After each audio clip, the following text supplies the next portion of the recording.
ॐ सच्चिदानन्दरूपाय विश्वोत्पत्त्यादिहेतवे तापत्रयविनाशाय श्रीकृष्णाय वयं नुमः। श्रीकृष्णाय वयं नुमः। श्रीकृष्णाय वयं नुमः। भक्तवांछा कल्पतरु शरणागत वत्सल भक्त वत्सल भगवान श्री कृष्ण और उनके साक्षात स्वरूप श्रीमद् भागवत महापुराण के चरणों में प्रणाम करते हुए साथ ही साथ दिव्य विभूतियों श्री गणेश जी, श्री हनुमान जी,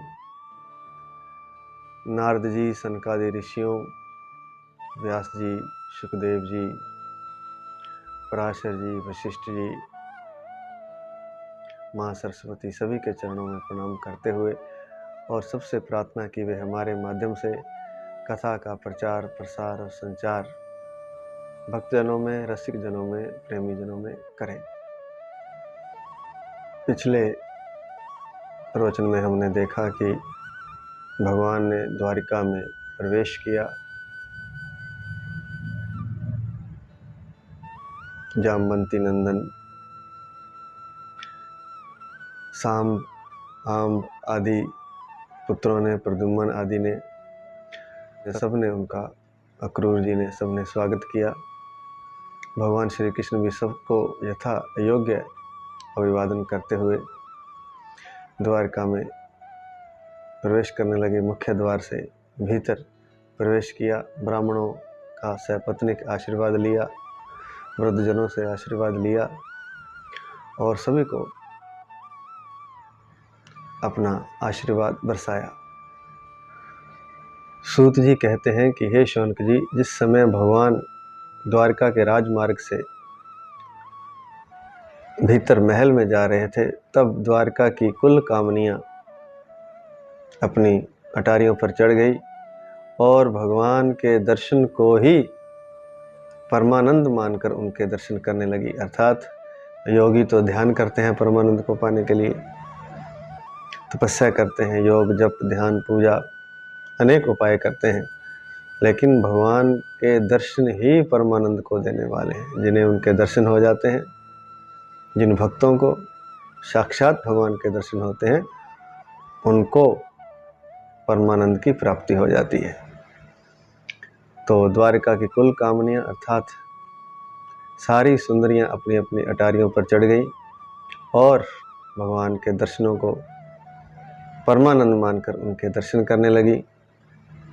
क्योंकि भगवान का जो वक्ष स्थल है वह साक्षात सौंदर्य लक्ष्मी का निवास स्थान है, इसलिए सौंदर्य और लक्ष्मी उनके दर्शन मात्र से ही प्राप्त हो जाती है, अर्थात सुंदरता और धन आदि। और उनका जो मुखारविंद है वह तो रस से भरा हुआ अमृत का प्याला है, जिसे नेत्रों द्वारा पिया जाता है। अर्थात जो भगवान के मुखारविंद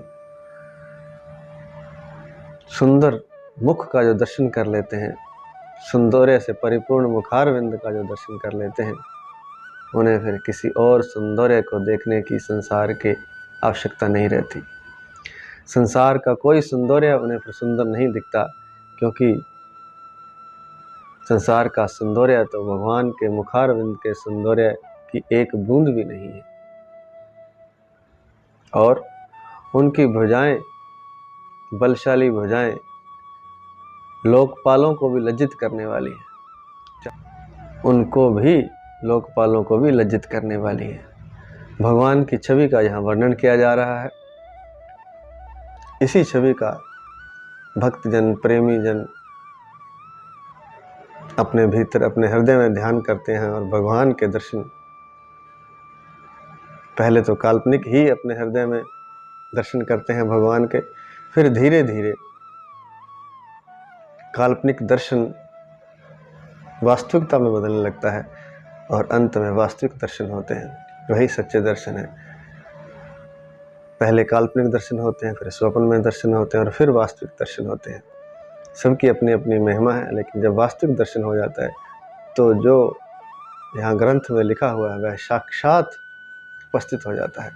जैसे उनके मुखारविंद का दर्शन करने से सौंदर्य की अनुभूति होती है, वह ऐसी अनुभूति होती है कि संसार का कोई सुंदरता, कोई सौंदर्य उसकी तुलना नहीं कर सकता। उनके वक्षस्थल का दर्शन करने से सौंदर्य और लक्ष्मी दोनों की प्राप्ति होती है, और उनकी भुजाओं के दर्शन मात्र से बल की प्राप्ति होती है। ऐसा बल जिससे कि लोकपाल भी लजा जाते हैं। भगवान की बलशाली भुजाओं का तो क्या कहना, उन भुजाओं से ही लोकपाल भी शक्ति ग्रहण करते हैं। ऐसी बलशाली और ऐसी बल को देने वाली, अभय देने वाली उनकी भुजाएं हैं। और भगवान के चरण कमल तो परम हंसों का परम आश्रय है, अर्थात जो परमहंस भक्त हैं, जो प्रेमी भक्त हैं भगवान के, उनका आश्रय स्थल, उनका निवास स्थान भगवान के चरण कमल है।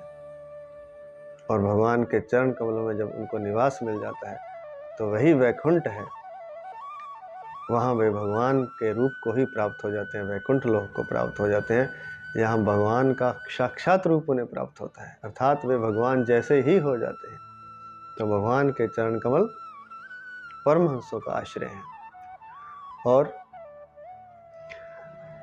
भगवान के सौंदर्य का, भगवान के मुखारविंद का, भगवान के सौंदर्य की अमृत सुधा का द्वारकावासी नित्य निरंतर पान करते रहते हैं, परंतु फिर भी उनकी आंखें आघाती नहीं है।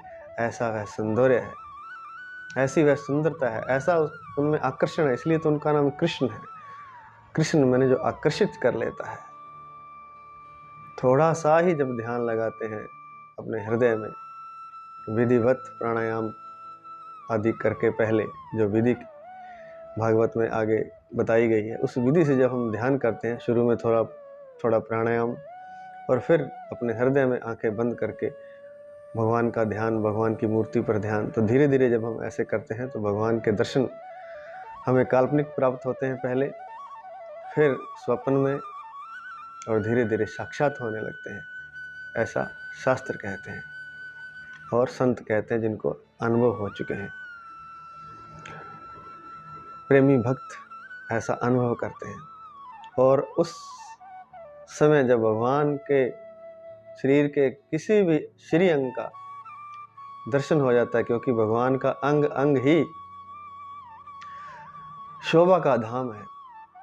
भगवान का एक एक अंग, एक एक कोश, एक एक रोम ही भगवान के सुंदरता और शोभा का धाम है, अर्थात घर है।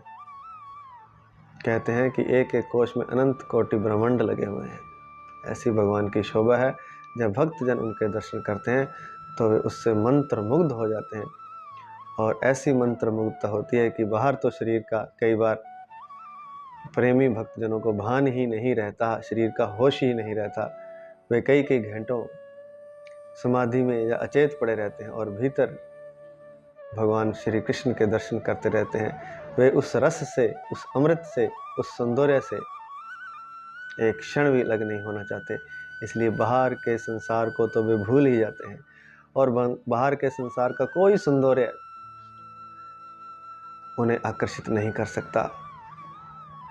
यहाँ तक कि अप्सराएं आदि भी उनके लिए फीकी हो जाती हैं, तुच्छ हो जाती हैं। फीकी कहना भी गलत होगा, उनके लिए तुच्छ हो जाती हैं, क्योंकि भगवान का सौंदर्य ही ऐसा है। कहते हैं कि भगवान के सौंदर्य के एक बूंद से पूरे ब्रह्मांड को सौंदर्य मिला हुआ है। तो विचार कर लीजिए, ब्रह्मांड में, न केवल पृथ्वी पर, न केवल स्वर्ग में, न केवल पाताल में, बल्कि पूरे ब्रह्मांड में जो सौंदर्य है, जो सुंदरता है, वह भगवान के सौंदर्य की एक बूंद भी नहीं है।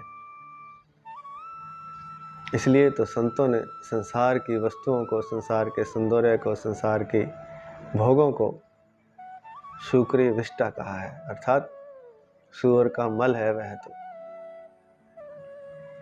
क्योंकि असली सौंदर्य हमने देखा नहीं है, हम तो सूकरी विष्टा के ही दीवाने हो जाते हैं। असली सौंदर्य जो देख लेता है, जो जान लेता है, फिर वह संसार की तरफ आंख उठाकर भी नहीं देखता। और ऐसी जो स्थिति प्राप्त करना चाहता है, उसके लिए सरल सा साधन है भगवान के नाम का स्मरण, भगवान के नाम का जप, भगवान की लीलाओं का स्मरण, भगवान की लीलाओं का गान, कीर्तन आदि। अर्थात वह जीवा से जब उच्चारण करे तो भगवान का नाम का उच्चारण करे, मन में कुछ सोचे तो भगवान को सोचे, कुछ कल्पना करे तो भगवान की करे, कोई लीला याद करे, कोई कथा याद करे तो भगवान की करे, कोई कथा सुनाए तो वह दूसरों को भगवान की सुनाए, भगवान श्री कृष्ण की सुनाए।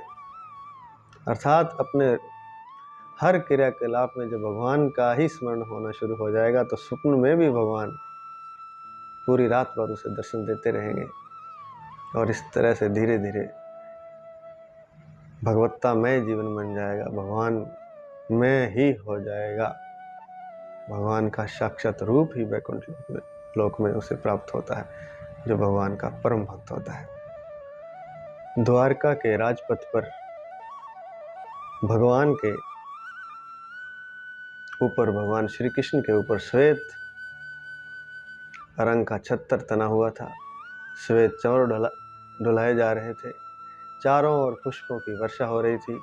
भगवान ने पीताम्बर धारण किया हुआ था, अर्थात पीले वस्त्र धारण किए हुए थे।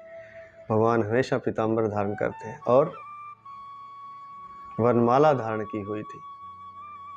सांवले शरीर पर इस तरह से वनमाला, पुरुषों की वर्षा, चंवर डुलाए जा रहे हैं, श्वेत छत्र है, मानो सूर्य, चंद्रमा, बिजली और इंद्रधनुष शाम मेघ पर एक साथ ही सुशोभित हो रहे हो, ऐसा प्रतीत हो रहा था। ऐसा प्रतीत हो रहा था मानो सांवले बादलों पर बिजली चमक रही हो, इंद्रधनुष भी दिखाई दे रहा हो, साथ ही साथ सूर्य भी उदय हो रहा हो और साथ चंद्रमा भी हो। ऐसी शोभा हो रही थी। क्यों? क्योंकि जो श्वेत छत्र है वह मान लीजिए सूर्य है, श्वेत जो चंवर डुलाया जा रहा है वह चंद्रमा है, क्योंकि उससे शीतल मंद हवा आ रही है। पीताम्बर जो धारण किया हुआ है वह बिजली जैसा पीले रंग का है। पीला रंग हम ऐसा ना समझें कि जैसा हम पीला देखते हैं, जैसे कि सरसों के फूल होते हैं, इस तरह का नहीं, बिजली जैसा है, क्योंकि चैतन्य है भगवान के वस्त्र भी। भगवान के वस्त्र कोई निर्जीव नहीं है, कोई जड़ नहीं है, चैतन्य है। तो पीताम्बर की जो तुलना है वह बिजली से की गई है, दामिनी से की गई है, तड़ित से की गई है। जब आकाश में जब बिजली चमकती है तो वह पीले कलर की, कह देते हैं हम पीले रंग की, लेकिन वह चमकदार होती। ऐसा ही पीताम्बर धारण किया हुआ भगवान ने, और वनमाला है, पुष्पों की बारिश हो रही है। ऐसा लग रहा है कि इंद्रधनुष शाम मेघ पर छा गया, क्योंकि शाम अर्थात सांवला भगवान का शरीर है, उस पर पुष्पों की वर्षा और वनमाला इंद्रधनुष की तरह शोभायमान हो रही है। ऐसा भगवान का रूप है, अत्यंत सुंदर रूप है। कल्पना करके देखिए, भगवान मंद मंद चाल से और मंद मंद मुस्कान से द्वारका में प्रवेश कर रहे हैं। चारों ओर से सुंदरियां फूलों की वर्षा कर रही हैं, फूलों से राजमार्ग अटे पड़े हैं, पुष्पों की पत्तियां बिखरी हुई हैं, कहीं रेत का कण भी नहीं दिखाई देता, पुष्प ही पुष्प बिखरे हुए हैं। हो हल्ला हो रहा है, चारों ओर लोग उनके दर्शन करते हुए साथ चल रहे हैं, अपनी अपनी छतों पर चढ़े हुए, सुंदरियां अटारियों पर चढ़ी हुई हैं और चंवर ढुलाए जा रहे हैं। श्वेत कलर के, श्वेत रंग का छत्र है, पीताम्बर धारण किया हुआ है बिजली की तरह का, और वनमाला जो कि पैरों तक लंबी है, उनके चलने से बल खाती हुई, लहराती हुई झूम रही है। ऐसी भगवान की शोभा हो रही है, और इसी भगवान की शोभा का ध्यान भक्तजन परमहंस अपने हृदय में करते हैं। द्वारिका में प्रवेश करते ही सबसे पहले भगवान अपने माता पिता के महल में गए। वहाँ पर उन्होंने देवकी आदि सातों माताओं के चरणों में प्रणाम किया। माताओं ने भगवान श्री कृष्ण को हृदय से लगा लिया और बड़े प्यार से अपनी गोद में बैठा लिया। हृदय उनका हर्ष से विह्वल हो रहा है, हर्ष के अतिरेक से उनका हृदय भरा जा रहा है और इतना प्रेम भगवान श्री कृष्ण पर उनको उमड़ पड़ा जैसे छोटे बच्चे पर माता को उमड़ पड़ता है और उसके स्तनों से दूध की धारा बहने लगती है। ठीक उसी तरह भगवान को जैसे ही उन्होंने गोद में लिया, अपने आप ही उनके स्तनों से दूध की धारा बहने लगी और माताओं ने हर्ष से प्रसन्न होकर अपनी आंखों से जो आंसू बह रहे हैं उससे भगवान का अभिषेक किया। सातों माताओं से आशीर्वाद लेकर के भगवान अपने महल में चले गए, भवन में चले गए, जिस महल में 16,000 रानियों के लिए अलग अलग महल बने हुए थे, अर्थात 16,000 महल थे उस महल में। वहाँ पर भगवान ने प्रवेश किया। भगवान ने अपने महल में प्रवेश किया जो कि समस्त प्रकार की भोग सामग्रियों से सुसज्जित था। वहाँ पर रानियों ने भगवान श्री कृष्ण को आया देखकर एकदम से प्रसन्न मुख से उनका स्वागत किया। वे अति प्रसन्न हो गई। वे ध्यान कर रही थी, भगवान के ध्यान में थी, लेकिन ध्यान छोड़ करके वे एकदम से उठ खड़ी हुई और भगवान को आया देखकर उनको कुछ लज्जा भी हुई, कुछ संकोच भी हुआ और उन्होंने अपने नेत्रों से उस संकोच को व्यक्त किया। अपने प्राणनाथ भगवान श्री कृष्ण को आया देखकर रानियों ने अपना ध्यान, आसन, यहाँ तक कि उन सब नियमों को छोड़ दिया जो कि पति के प्रवासी होने पर स्त्रियां उन नियमों का पालन करती थी। उन सभी नियमों को छोड़कर भगवान को, अपने प्राणनाथ को बहुत दिनों बाद आया जानकर वे अति प्रसन्न हुई। उनका हृदय उल्लास से उल्सित होने लगा, हर्ष से के अतिरेक से उनका हृदय भर गया, अर्थात उन्हें बहुत ही प्रसन्नता का उनके मन में आविर्भाव हुआ। शास्त्रों में जब पति विदेश चला जाता है कमाने के लिए या किसी अन्य कारण से युद्ध के लिए, तो स्त्रियों के लिए कुछ नियम बताए गए हैं। भागवत में तो नहीं, लेकिन अन्य शास्त्रों में, तो वह एक श्लोक द्वारा हम उसे समझते हैं। क्रीडाम शरीर संस्कारम समाजोत्सव दर्शनम हास्यम परगृहे यानम त्यजेत प्रोषित भृत्कृता। त्यजेत प्रोषित भृत्रिका, अर्थात जिसका पति प्रदेश गया हो उस स्त्री को खेलकूद, क्रीडाम, श्रृंगार, शरीर संस्कारम, सामाजिक उत्सवों में भाग लेना, समाजोत्सव दर्शनम, हंसी मजाक, हास्यम, परगृह यानम, पराये घर पर जाना, त्यजेत प्रोषित, यह सब त्यागने योग्य हैं, अर्थात इन 5 कामों को त्याग देना चाहिए। यह याज्ञवल्क्य के स्मृति में लिखा हुआ है यह श्लोक। लेकिन जो नियम उन्होंने ले रखे थे रानियों ने, भगवान श्री कृष्ण की 16,108 रानियों ने, वे उन्होंने एकदम से त्याग दिए, क्योंकि पति परमेश्वर प्राणनाथ घर पधार गए हैं, वापिस आ गए हैं और लज्जा से उनका मुख झुक गया, उनके नेत्रों में लज्जा और संकोच दिखाई दे रहा है। रानियों के भाव बड़े ही गंभीर थे। पहले उन्होंने भगवान का मन ही मन आलिंगन किया, फिर नेत्रों से उनका आलिंगन किया, फिर पुत्रों के बहाने से भगवान का आलिंगन किया। शौनक जी, सूत जी कहते हैं कि उस समय रानियों के हृदय में हर्ष के अतिरेक से ऐसा आनंद हो रहा था कि उनके नेत्रों में प्रेम के आंसू उमड़ आए। उन्होंने बहुत रोकने की कोशिश की लज्जावश, लेकिन फिर भी वे प्रेम के हर्ष के आंसू उनकी आंखों को छोड़कर बह ही चले।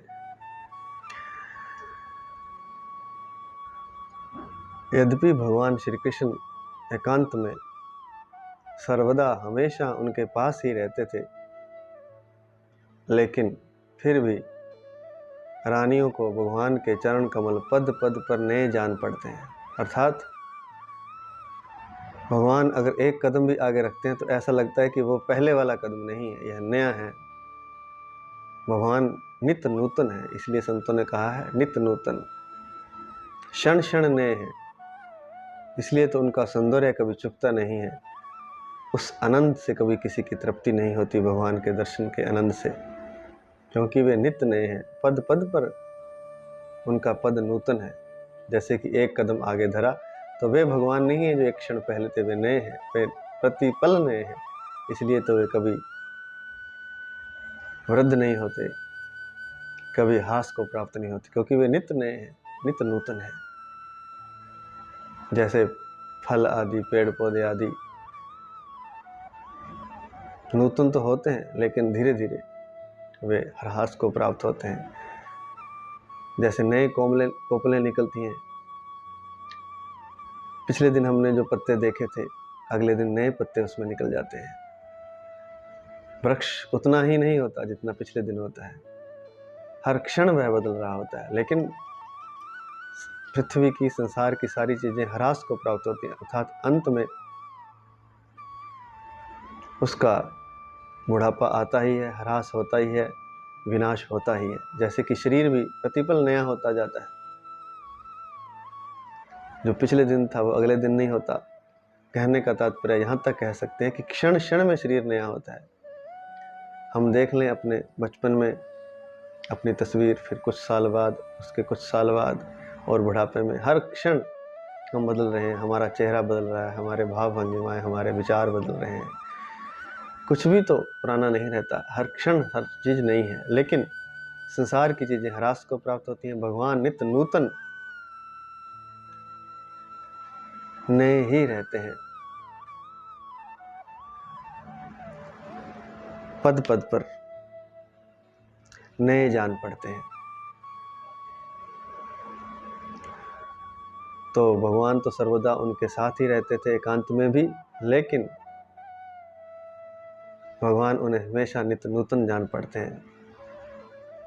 और कहते हैं कि लक्ष्मी सबसे अधिक चंचल है, अर्थात लक्ष्मी किसी के पास ठहरती नहीं है, धन किसी के पास ठहरता नहीं है। संसार की तरह से विचार करें तो इतनी चंचल जो लक्ष्मी है, वह भगवान के वक्ष स्थल को छोड़कर कभी अलग नहीं होती है, कभी नहीं जाती है। हालांकि बहुत चंचल है, फिर भी एक क्षण के लिए भी लक्ष्मी भगवान के वक्ष स्थल को नहीं छोड़ती है, अपने प्रियतम को नहीं छोड़ती है, हमेशा उनके वक्ष स्थल से चिपकी रहती है। ऐसे जो भगवान है जिनमें इतना आकर्षण है कि लक्ष्मी भी जिन्हें एक क्षण के लिए नहीं छोड़ सकती, तो बाकी स्त्रियों की तो बात ही क्या है, बाकी रानियों की तो बात ही क्या है। वे तो उन्हें छोड़ ही कैसे सकते हैं, जब चंचल लक्ष्मी जो एक क्षण भर भी कहीं ठहरती नहीं है, वे भी हमेशा उनके वक्ष स्थल से लिपटी रहती हैं। तो दूसरी स्त्रियों की तो बात ही क्या है। दूसरी स्त्रियां उनकी सन्निधि से कब तृप्त हो सकती हैं, जब लक्ष्मी ही नहीं तृप्त हो सकती। भगवान की विशेषताओं का यहाँ वर्णन हो रहा है कि भगवान नित्य नूतन है, हमेशा नए हैं, और उनके सौंदर्य का कोई और छोर नहीं है। अनंत उनका सौंदर्य है, अनंत उनमें आकर्षण है। साथ ही साथ उनकी बुद्धि बल इस तरह का है कि उन्होंने जो पृथ्वी के सारभूत अर्थात विशेष या मुख्य राजा थे, उन सब राजाओं को बिना शस्त्र उठाए ही आपस में ही लड़वाकर मरवा दिया। क्यों?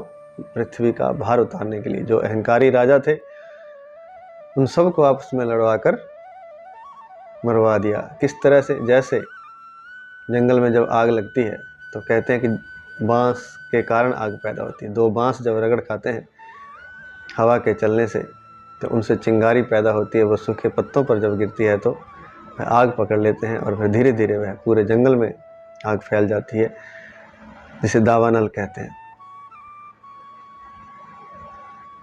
अब इस आग को कोई नहीं लगा रहा, हवा चलने से अपने आप ही आग पैदा हो रही है, संघर्ष के कारण, रगड़ के कारण, और पूरा जंगल भस्म हो जाता है। इसी तरह भगवान भी स्वयं किसी से नहीं लड़ते हैं।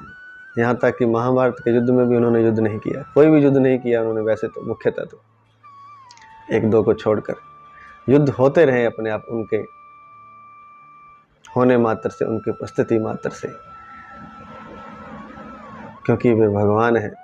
उन्हें शस्त्र उठाने की क्या आवश्यकता है, उनके तो विचार मात्र से ही सब हो जाता है। तो जो विशेष राजा थे, अहंकारी राजा थे, उनकी कई अक्षौणी सेना को उन्होंने समाप्त करवा दिया, उन राजाओं को भी समाप्त करवा दिया बिना शस्त्र उठाए। यह केवल उस जमाने की, द्वापर युग की बात नहीं है, आज भी ऐसा ही होता है। हम देखते हैं लोग एक दूसरे से लड़ते रहते हैं, देश एक दूसरे से लड़ते हैं, भगवान अपने आप ही उनको समाप्त करते रहते हैं। भगवान कुछ नहीं करते, मात्र उपस्थित रहते हैं और अपने आप ही लोग समाप्त हो जाते हैं। तो जो भी भागवत में लिखा गया है वह ऐसा ना समझें कि वह द्वापर की घटना है, आज भी ऐसा ही होता है। न केवल युद्ध के बारे में, बल्कि युद्ध में तो होता ही है। भगवान को युद्ध करवाते हैं आकर के, किसी से नहीं करवाते। खुद ही लोग एक दूसरे से विरोध के कारण, संघर्ष के कारण लड़ मरते हैं, मर कट कर मर जाते हैं। ऐसे ही इसी तरह से भगवान उपस्थित भी होते हैं, भगवान याद करने पर आते ही भी हैं, लेकिन कलयुग में दृश्य नहीं होते, दिखाई नहीं देते। द्वापर में तो दिखाई देते थे, बीच में रहते थे। आज कल भी हैं भगवान, हमारे बीच में हैं, लेकिन दिखाई नहीं देते, अदृश्य रूप से रहते हैं। तो आज भी कोई अगर याद करे द्रौपदी की तरह या किसी भक्त की तरह, तो भगवान उपस्थित होते हैं।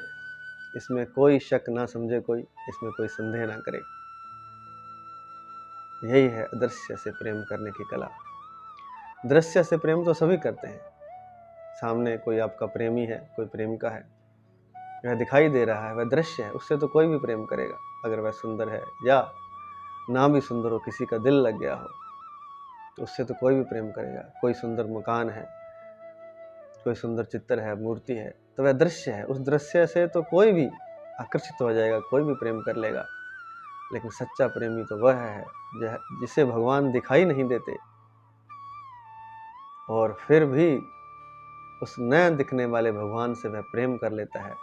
अदृश्य से प्रेम करने की कला इसे कहते हैं। और धीरे धीरे जब अदृश्य से प्रेम किया जाता है तो अदृश्य दृश्य बन जाता है। वह जो छुपा है पर्दे के पीछे, वह पर्दे के बाहर आ जाता है और साक्षात होकर दर्शन देता है। और जब एक बार भगवान के दर्शन हो जाते हैं, उस सौंदर्य के, उस रूप के, उस माधुर्य के, उस बल के, उस तेज के, उस बुद्धि के, उस ज्ञान के, उस समाधि के, उस अनंतता के, उस ब्रह्मांड के, तो फिर कुछ भी शेष दर्शन करने को नहीं रहता। कुछ भी इंद्रियों द्वारा फिर आकर्षित करने को नहीं रहता। कुछ भी इंद्रियां फिर पाना नहीं चाहती। जिसे भगवान के एक बार दर्शन हो जाते हैं, वह फिर भगवान में ही लीन हो जाता है, भगवान में ही हो जाता है, भगवान ही हो जाता है एक तरह से। तो ऐसा भगवान का सौंदर्य है, ऐसा भगवान का रूप है, ऐसा भगवान का बल है, बुद्धि है, भगवान की विशेषता है। उन्हीं विशेषताओं का यहाँ वर्णन किया जा रहा है कि भगवान बिना युद्ध के युद्ध करवा देते हैं, बिना सामने आए, और बिना सामने आए कई काम कर देते हैं भक्तों के। कुछ अटके हुए, भटके हुए कार्य, भटके हुए लोगों को वापस ले आते हैं। जब भगवान को याद करता है तो तुरंत हाजिर होते हैं, लेकिन महसूस किसी को होते हैं, दर्शन किसी किसी को देते हैं। लेकिन जो दिल से उन्हें याद करता है उन्हें महसूस भी होते हैं और कई बार तो दर्शन भी देते हैं। और कार्य तो हमेशा ही करते हैं। जब भी दुखी होकर, आर्त होकर कोई उन्हें पुकारता है, चाहे वह धन के लिए पुकारे, चाहे संसार के किसी कार्य के लिए पुकारे, चाहे रोग के लिए पुकारे, चाहे कष्ट के लिए पुकारे, चाहे भगवान को पाने के लिए, किसी भी तरह से जब हम भगवान को दुखी होकर, आर्त होकर, करुणा भरी पुकार से पुकारते हैं तो भगवान अवश्य उपस्थित होते हैं। यह शास्त्र भी कहते हैं और हमारा भी अनुभव है, और यह किसी का भी अनुभव बन सकता है। इसमें कोई ऐसा नहीं है कि एक विशेष किसी व्यक्ति को ही ऐसा वरदान भगवान देते हैं। हर व्यक्ति के अंदर भगवान है, हर व्यक्ति के अंदर विराजमान है, पूर्ण के पूर्ण, और चारों ओर भी विराजमान है। वे दृश्य भी हैं, वे अदृश्य भी हैं, वे साक्षात भी हैं, वे वस्तु में भी हैं, वे वस्तु के बाहर भी हैं। तो जैसे ही हम उन्हें पुकारते हैं तो वे आज भी दर्शन देते हैं। इस बात को सत्य सत्य सत्य जान लीजिए, और जिन्हें यह बात सत्य ना लगती हो वे अनुभव करके देख लीजिए। आप दुखी हो जाएं, कभी किसी कारण से आपको कोई कष्ट आए तो भगवान का कीर्तन करें आधे घंटे के लिए, घंटे के लिए, रोएं भगवान के आगे, तड़फें, पुकारें, तो देखना आपको भगवान महसूस होंगे और आपकी समस्या का भी हल करेंगे।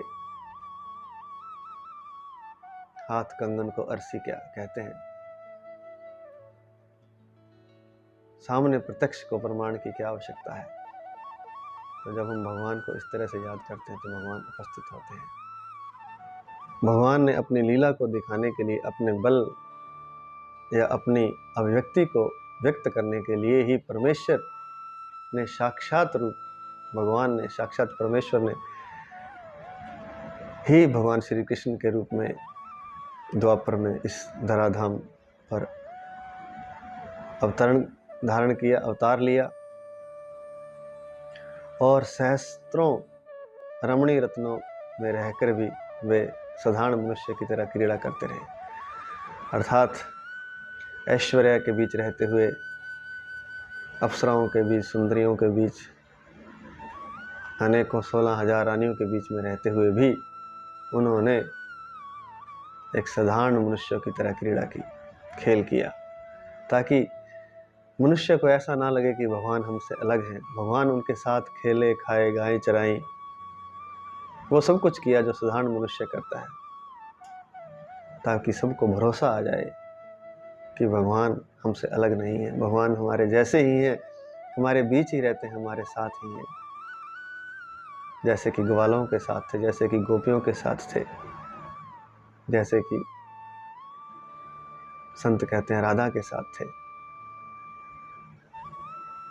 भागवत में तो राधा का नाम एक बार भी नहीं लिया गया है, गोपी कहकर ही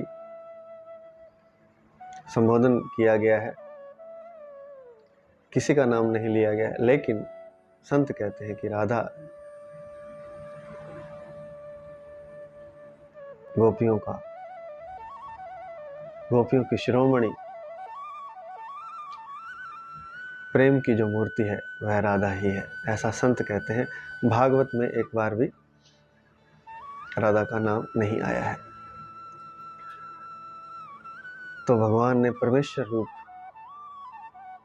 से साक्षात श्री कृष्ण रूप में अवतार लिया और मनुष्य के समान क्रीड़ा की। आगे मनुष्यों की मूर्खता भी बताई गई है।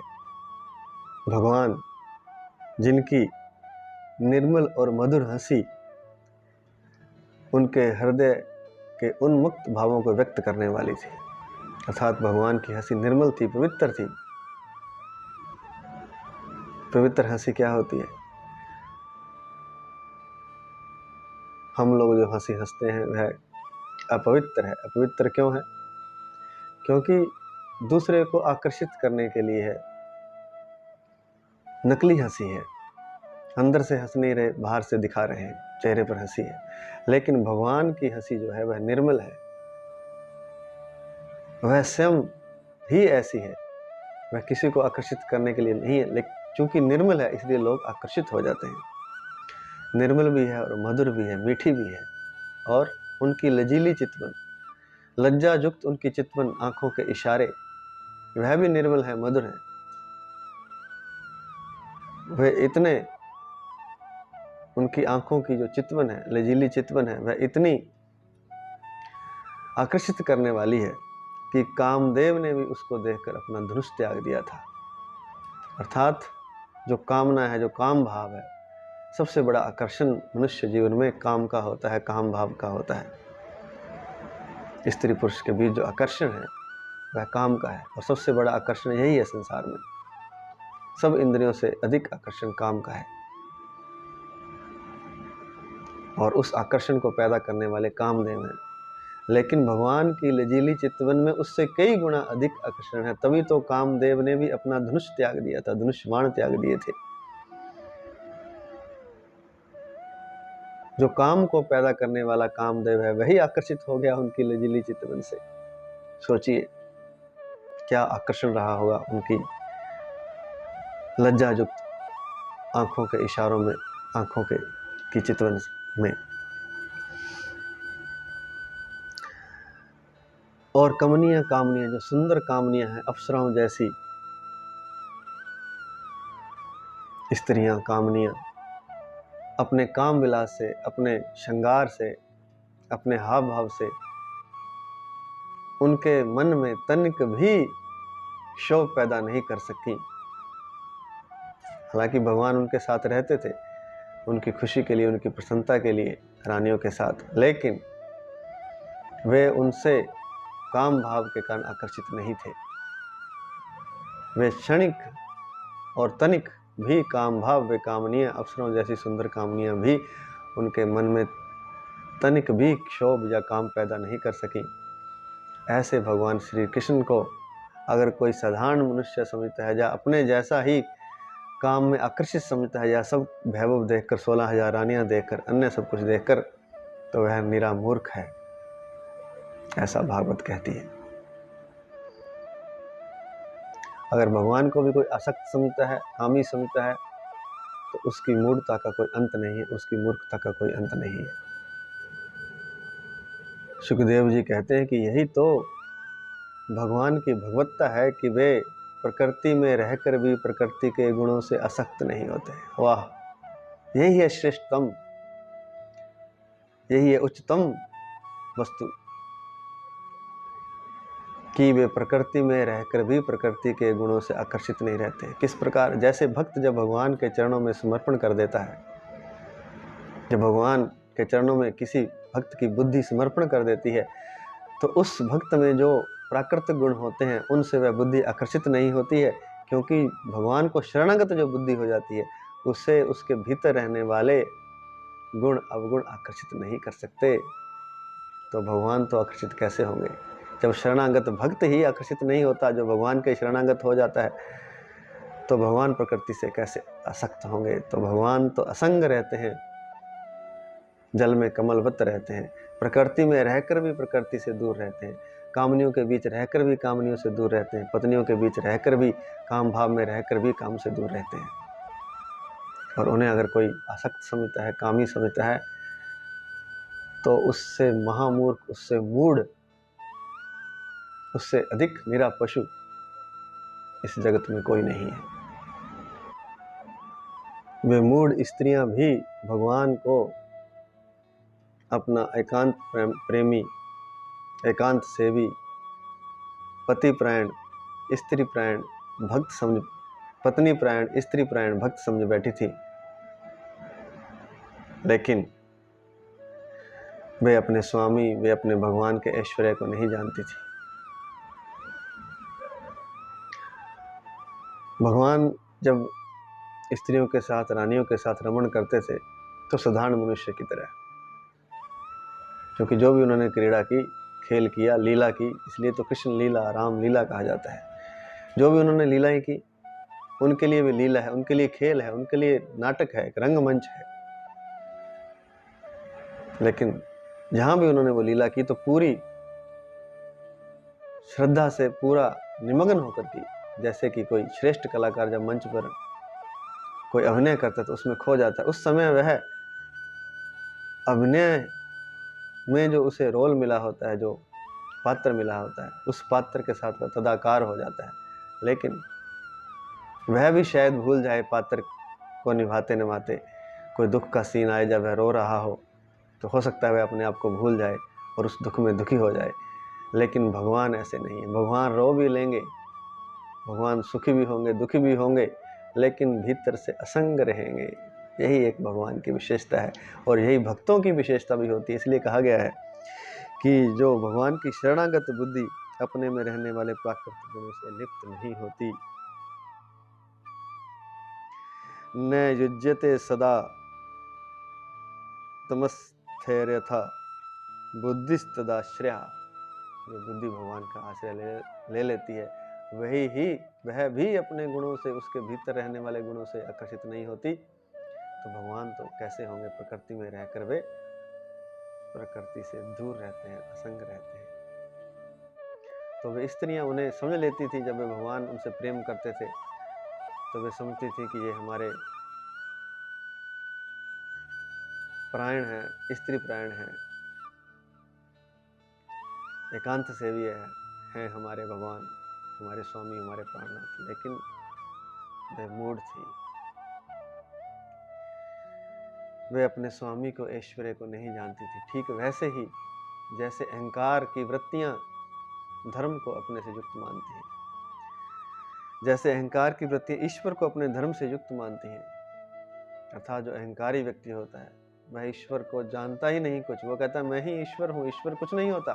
तो अहंकार चरम सीमा पर पहुंच जाता है, शिखर पर पहुंच जाता है, तो व्यक्ति स्वयं को भगवान घोषित कर देता है। वह कहे ना चाहे दूसरे से, लेकिन भीतर से वह जानता है कि मैं ही भगवान हूँ। जब वह भगवान को नहीं मानता कोई व्यक्ति, तो इसका अर्थ यही है कि अपने को वह सर्वश्रेष्ठ, सर्वोपरि मान रहा है। लेकिन यह उसकी मूढ़ता है, यह मूर्खता है। इस तरह से वे मूढ़ स्त्रियां भी नहीं जानती थी कि जो उनका एकांत सेवी है, जो स्त्री प्राण है, वह असंग है, वह प्रकृति के गुणों से लिप्त नहीं होता। वह कामना से, काम भाव में, किसी भी ऐसे भाव में लिप्त नहीं होता। न केवल स्वयं लिप्त नहीं होता, बल्कि जो उनके शरणागत हो जाता है, जो बुद्धि से भी उनके शरणागत हो जाता है, जो बुद्धि उनके शरणागत हो जाती है, वह भी प्रकृति के गुणों से लिप्त नहीं होती। आज इतना ही। जय श्री कृष्ण। हरि शरणम, हरि शरणम, हरि शरणम, हरि शरणम। इति श्रीमद्भागवत महापुराणे परमहंस्यां संहितायां प्रथम स्कंदे नैमिषोपाख्याने कृष्ण द्वारका प्रवेशो नामेकादशोऽध्यायः। अर्थात परमहंसों की संहिता भागवत पुराण का 11वां अध्याय यहाँ पूर्ण होता है। जय श्री कृष्ण।